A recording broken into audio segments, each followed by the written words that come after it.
Gold, trusted gold buyers. మీరు తాకట్టు పెట్టిన బంగారాన్ని విడిపించి ఈ రోజు ఉన్న మార్కెట్ ధరకు కొనబడను.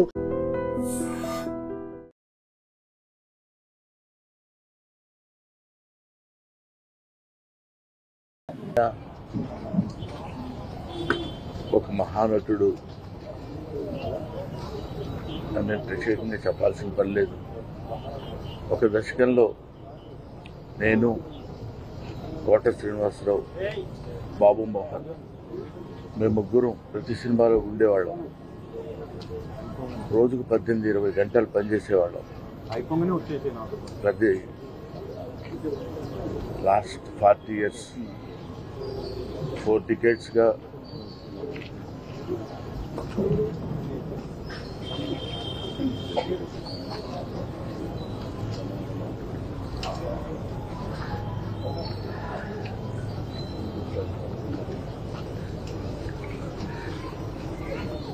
అరే ఒరే అనుకుంటూ కలిసి ఉన్నాం.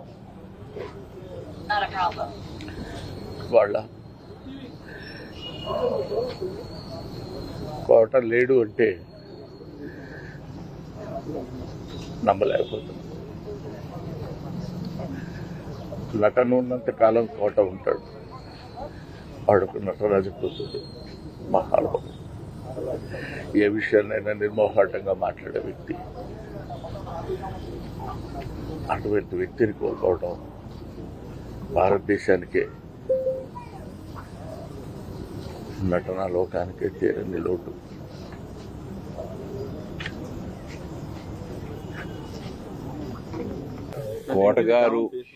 కోటగారు అని ఆయన మేము ఆప్యాయంగా పిలుచుకునేవాళ్ళం. నాకు సినిమాల్లోకి వెళ్ళక ముందు నాటకాల నుంచి కూడా బాగా పరిచయం.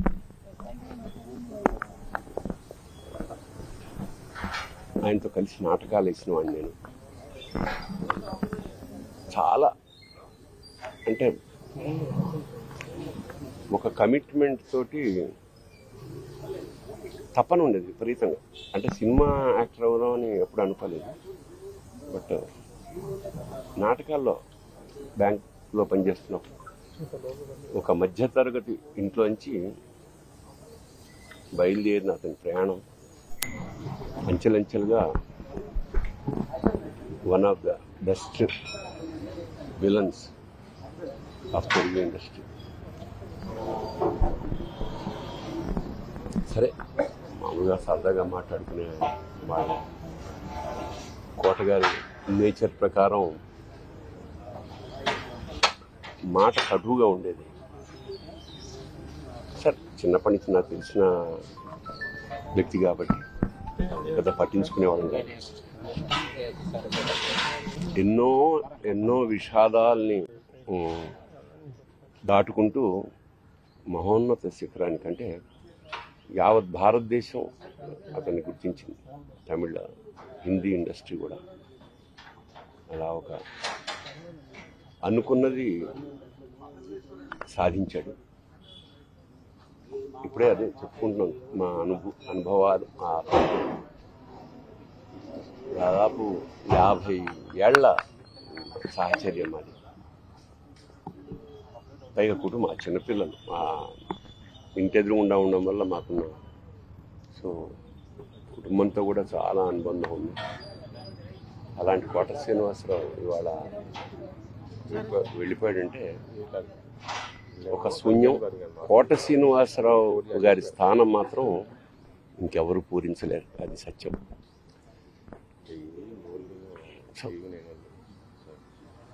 ఆయన మనశ్శాంతి, ఆయనకి ఆ పరమేశ్వరుడు ఆ కుటుంబానికి, ఆయనకి మనశ్శాంతిని కలిగించాలని మనస్ఫూర్తిగా ప్రార్థిస్తూ, మాకు కూడా కొన్ని వందల వేల అనుభూతుల్ని మిగిల్చిన కోట ఇవాళ కూలిపోయింది.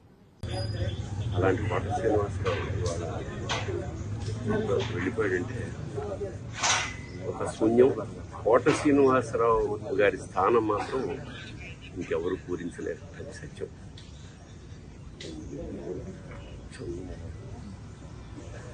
ఆయన మనశ్శాంతి, పరమేశ్వరుడు కుటుంబానికి మనశ్శాంతిని కలిగించాలని స్ఫూర్తిగా ప్రార్థిస్తాను. మాకు కూడా కొన్ని వందల వేల అనుభూతుల్ని మిగిల్చిన కోట ఇవాళ కూలిపోయింది.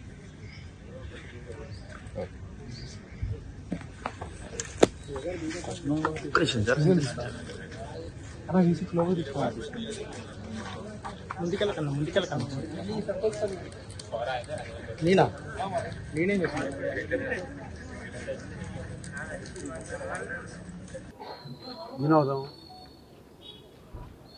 దేవుడు ఇలాంటి సినిమాలు ఒక సీన్ ఇచ్చి ఇంప్రవైజ్ చేయాలంటే సీన్లో విషయం లేకపోయినా కూడా అతను ఎంత బాగా ఇంప్రవైజ్ చేస్తారు, సీన్ పనిచేస్తాడంటే అలాంటి నటులు వేల మీద ఎక్కువ తెలుగు. కోటబాబు దగ్గర నుంచి నాలాంటి ఆర్టిస్టులు చాలా నేర్చుకున్నాం.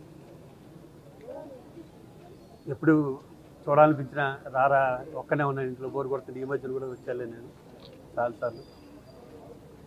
లాస్ట్లో కొంచెం మనిషి చిక్కినా కూడా వాయిస్లో మాత్రం ఏమాత్రం బేస్ తగ్గలే, గట్టిగానే మాట్లాడుతుండేవాడు. అది ఇది అడుగుతుండేవాడు, ఏమేమి షూటింగ్ జరుగుతున్నారో అడుగుతుండేవాడు. ఎరా నన్ను మర్చిపోయారా ఇండస్ట్రీ అని అడుగుతుండేవాడు. నాకు వయసులో నాకన్నా పెద్ద అయినా కూడా చాలా మీ ఇద్దరు స్నేహితుల్లో ఉండేవాళ్ళం. నేను ఎప్పుడు బాబు అని పిలిచేవాడిని, నన్ను రాజా అనిపిస్తాడు. అతన్ని లేని లోటు తీర్చలేంది. ఎప్పుడు అతను చల్లగా ఉండాలని దేవుని కాదు.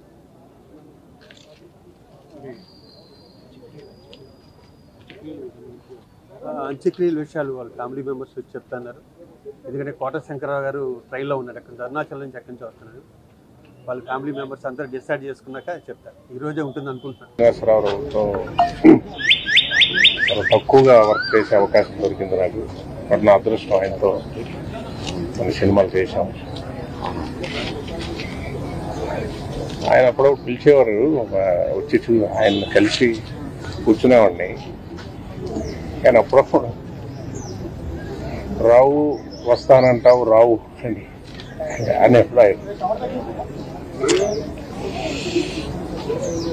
3 నెలల ముందు కూడా ఆయన కలుద్దాం అనుకొని ఎందుకు ఇలా నెగ్లెక్ట్ చేసి అసలు ఇది ఇలా వస్తుంది అనుకోలేదు. ఈ న్యూస్ ఎప్పుడు ఊహించలేదు. ఆయన చాలా హెల్తీగా ఆయన మారిపోయారు. చాలా బాగానే ఉంటుంది.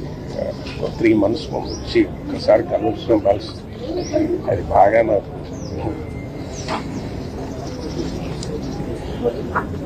ఆయన అచీవ్ చేయంది ఏం లేదు, చూడండి ఏం లేదు.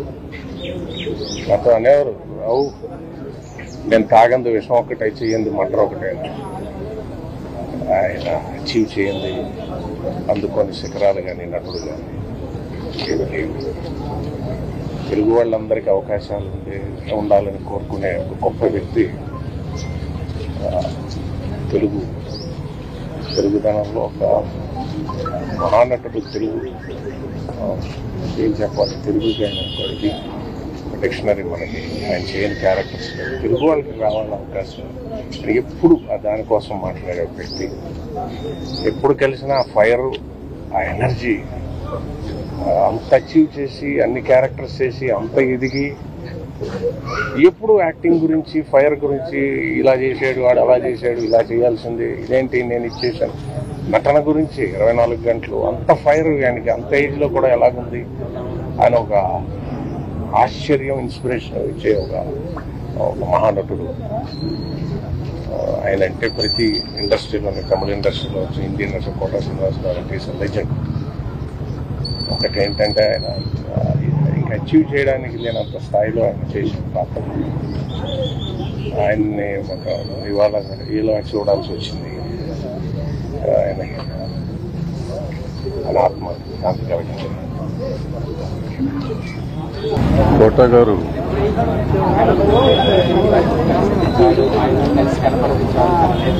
ఎవరు పోయినా మాట్లాడాలంటేనే బాధగా ఉంటుంది. ఎందుకంటే వీళ్ళందరితో ఉన్న అనుబంధం చాలా ఎక్కువ ఒక్కొక్కరితో.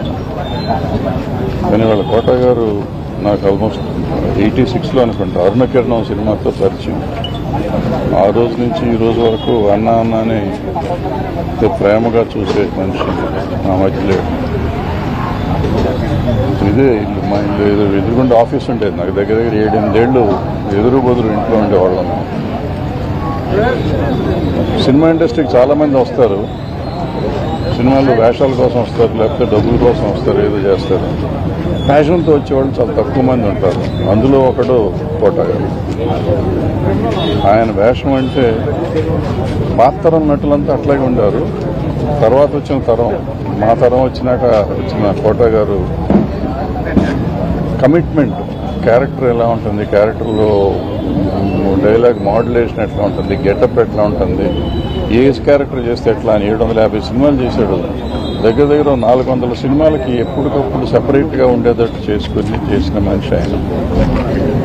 ఆయన వేషం వేయటమే కాకుండా ఆ సినిమాని గురించి కానీ, సినిమా సక్సెస్, నిర్మాతను గురించి, సాటి నటుల గురించి, సినిమా ఇండస్ట్రీ గురించి ఎక్కువ ఆలోచించే మనిషి.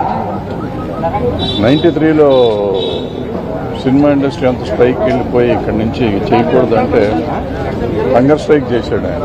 ఇక్కడ మన ఫిల్మ్ నగర్ సొసైటీ ఆఫీసులో స్ట్రైక్ 8 రోజులు హంగర్ స్ట్రైక్ చేశారు. వద్దని చెప్తే కూడా వినకుండా చేశారు. అంటే సినిమా ఇండస్ట్రీ అంతా బాగుండాలి, ఇక్కడ రావాలి. ఆయనే స్లోగన్ రాశారు, అందరం కలిసి పనిచేద్దాం, కొందరే ఎందుకు పనిచేయాలి అనే మాట ఆయన రాశారు. లోపలికి వెళ్తే మీకు ఫోటో కూడా ఉంది అక్కడ, చూసుకోవచ్చు. అంటే సమాజం బాగుండాలి అంటే తను ఉండే వ్యవస్థ బాగుండాలి, వ్యవస్థలో అందరూ బాగుండాలి అనుకుని తాపత్రయపడ్డ మనిషి. తర్వాత సినిమాని పూర్తిగా ప్రేమించిన మనిషి, సంపూర్ణ నటుడు, సంపూర్ణ వ్యక్తి అయిన కోట శ్రీనివాసరావు నాకు మంచి మిత్రుడు, సోదరుడు. ఆయన మన మధ్య లేకపోవటం నాకు చాలా బాధాకరంగా ఉంది. ఇండస్ట్రీకి కూడా చాలా తీరని లోటు. ఆయనకి ఆత్మశాంతి కలగాలని ఆయన ఫ్యామిలీకి నా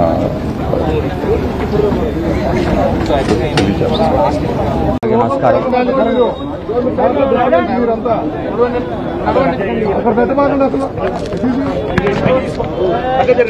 చాలా బాధాకరం, దుఃఖం. తెలుగు చలనచిత్ర పరిశ్రమ కాదు, భారతీయ కళారంగం ఓ గొప్ప ధ్రువతారను కోల్పోయింది. కోటా బాబాయ్ మహోన్నత నటుడు. నాకు తెలిసి ఇండియాలోనే ఒక ఫైనెస్ట్ యాక్టర్ కోటా శ్రీనివాసరావు గారు. 83 ఏళ్ల వయసులో గత 20 రోజుల నాడు ఆయన దగ్గర రావడం జరిగింది. చాలాసేపు కూర్చుంటే ఆయనే కబుర్ చేసి పిలిపించారు, ఒకసారి వచ్చిపోరా అన్నాడు. వస్తే ఆయన విషయాలు చెప్పుకుంటూ వాళ్ళ మనవళ్ళ నంబర్ నాకు ఇచ్చి, నా నంబర్ వాళ్ళ మనవడికి ఇచ్చి, అరే ఎప్పుడు ఏ అవసరం ఉన్నా ఈ పిల్లలకి కొద్దిగా రెస్పాన్స్ ఇస్తుంటారా అన్నాడు. ఏందో నాకు బాధ్యత తప్పు చెప్పాడేమో అనిపించింది. ఆ రోజు ఆయన కాలు, ఆయన పరిస్థితి చూసి చాలా దుఃఖపడ్డాను. ఎందుకంటే ఆయన నటుడుగా ఆయన చేసిన పాత్రలు, ఆయన చేసిన విధానం, ఆయన జరిగిన జీవన శైలి, ఆయన బతికిన జీవన శైలి ఓ అద్భుతం. ఆయన కోల్పోవటం చాలా నష్టం. చాలా నష్టం జరిగింది కళామ తల్లికి. ఒక గొప్ప నటుని కోల్పోయాం. చరిత్రలో ఒక తెలుగు చలనచిత్ర పరిశ్రమ చరిత్ర రాస్తే కోటా గారికి ఒక పేజీ ఎప్పుడూ ఉంటుంది. ఒక మహానటుని కోల్పోయాం. ఆయన పవిత్ర ఆత్మకు శాంతి కలగాలని ఆ భగవంతుని కోరుకుంటూ ఆయన కుటుంబ సభ్యులకి నా ప్రగాఢమైన సానుభూతి తెలియజేస్తూ, తెలుగు చలనచిత్ర పరిశ్రమ ఆయన కుటుంబానికి ఎప్పుడు అండగా ఉంటుంది. వాళ్ళ కుటుంబానికి మేమందరం ఇప్పుడు ఒక బిడ్డలాగా, ఒక ఆత్మీయులాగా నిలబడతాం. ఎక్కడున్నా ఆయన ఆశీస్సులు మాకు ఉండాలని, ఆయన ఎక్కడున్నా చల్లగొండాలని భగవంతుగా కోరుకుంటాం. మా అందరికీ చాలా ప్రియమిత్రుడైనటువంటి కోట శ్రీనివాసరావు గారు ఇక లేరు అనే భావనే చాలా బాధగా ఉంది. ఉదయం నిద్ర లేచేటప్పటికే ఈ దుర్వార్త విని తట్టుకోలేకపోయాం. ఒక అద్భుతమైన నటుడిని కోల్పోయింది సినిమా పరిశ్రమ. నాటకాలు వేసే రోజుల నుంచి కూడా కోట శ్రీనివాసరావు గారితో మాకు మంచి పరిచయాలు ఉన్నాయి. అలాగే నేను అవుట్డోర్ షూటింగ్ హైదరాబాద్ వచ్చినప్పుడల్లా కూడా ఆయన రావటం, కలవటం, చాలాసార్లు కబుర్లు చెప్పుకోవటం అట్లా కూడా జరుగుతూ ఉండేవి. ఆయన ప్రతిఘటన సినిమా ఓవర్ నైట్ ఒక పెద్ద నటుడు అయిపోయిన తర్వాత ఆయన్ని అప్పుడే మేము తీస్తున్నటువంటి సినిమా ఇదే నా సమాధానం అనే సినిమాలో ఓ మంచి క్యారెక్టర్ ఉంది వెంటనే వచ్చాయని చెప్పి ఆ మరుసటి రోజే ఆయన హైదరాబాద్ నుంచి మెడ్రాస్కి పిలిపించుకొని షూటింగ్ చేసాం. ఆయన ఆ రోజు ఎప్పుడు అంటూ ఉండేవాడు, మొట్టమొదటిసారి మీ డబ్బులతో ఫ్లైట్ ఎక్కారండి అని చెప్పి. ఆ 2 రోజులు చేసిన తర్వాత ఒక మంచి అమౌంట్ అతనికి రెమ్యూనరేషన్ ఇస్తే ఇంత పెద్ద అమౌంట్ కూడా ఫస్ట్ మీ దగ్గరే తీసుకుంటానని చెప్పడం జరిగింది.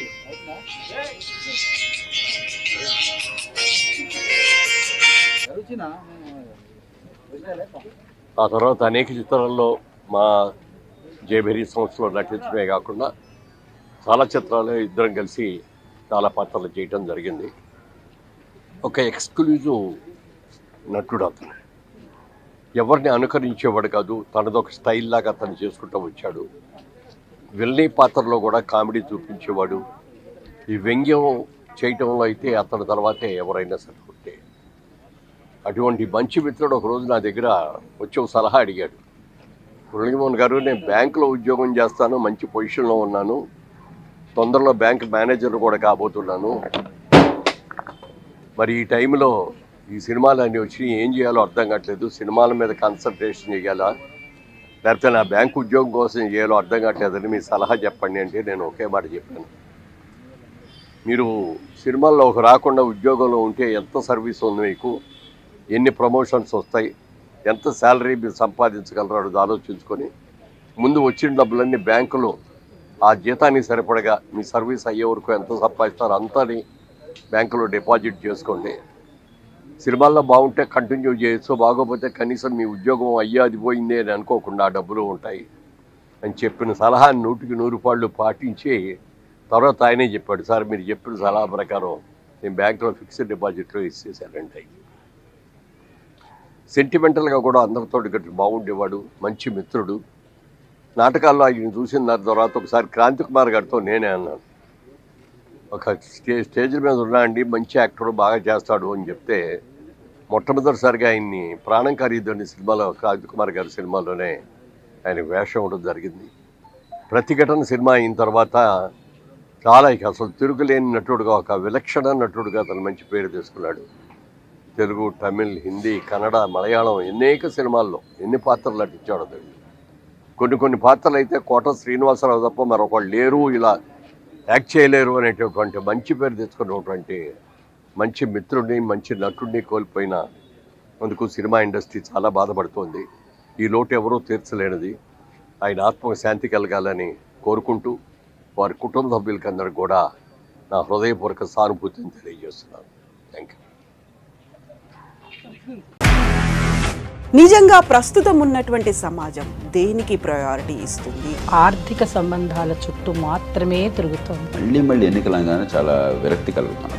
మంచి అనిపిస్తుంది కదా, లేడీస్ కూడా ఛాలెంజింగ్ జాబ్స్ చేసినప్పుడు చాలా బాగుంటది. ట్రాఫిక్ అసిస్టెంట్స్ గా నియమించిన ట్రాన్స్జెండర్స్ అందరితో సాల్యూట్ చేయించుకుంటున్నారు. ఫుడ్ డెలివరీ ఇవ్వటానికి వెళ్ళినటువంటి డెలివరీ బాయ్ అనిల్ పై కళ్ళ ముందు